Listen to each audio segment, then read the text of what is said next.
Un premier cas au Sénégal et je vous le disais, un premier cas également au Maroc. La présence du virus a été confirmée hier soir dans le royaume par les autorités.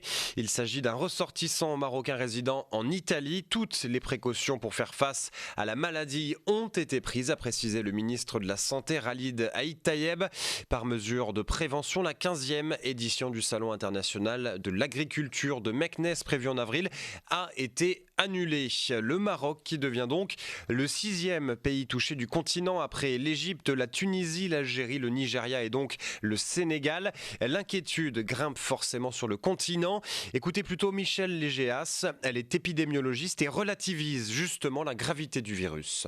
Aujourd'hui, pour ce que l'on sait à partir des données qui nous parviennent de la Chine, et maintenant on a quand même beaucoup de cas et des analyses épidémiologiques qui sont produites par la Chine sur leurs cas, qui montrent que malgré tout, ce nouveau virus n'a pas l'extrême gravité qu'on pouvait redouter et on est à ce qu'on appelle une létalité, c'est-à-dire un nombre de morts parmi les cas identifiés, qui est de l'ordre de 2 à 3%, un petit peu plus de 3% selon les pays, mais qui n'est pas, je dirais, tellement supérieur à celui des grippes saisonnières. On considère qu'en gros, parmi les personnes qui sont en contact avec le coronavirus, on va en avoir en gros 80% qui vont être faiblement malades, ça va être un rhume comme on en a souvent en période hivernale, et que 15 à 20% vont être des formes plus graves qui vont nécessiter assez souvent une hospitalisation. Dans ces cas graves, on en aura en gros 5% qui vont aller en réanimation, parce qu'ils vont présenter des détresses respiratoires importantes, et puis donc 2 à 3% qui, hélas, décéderont de la maladie.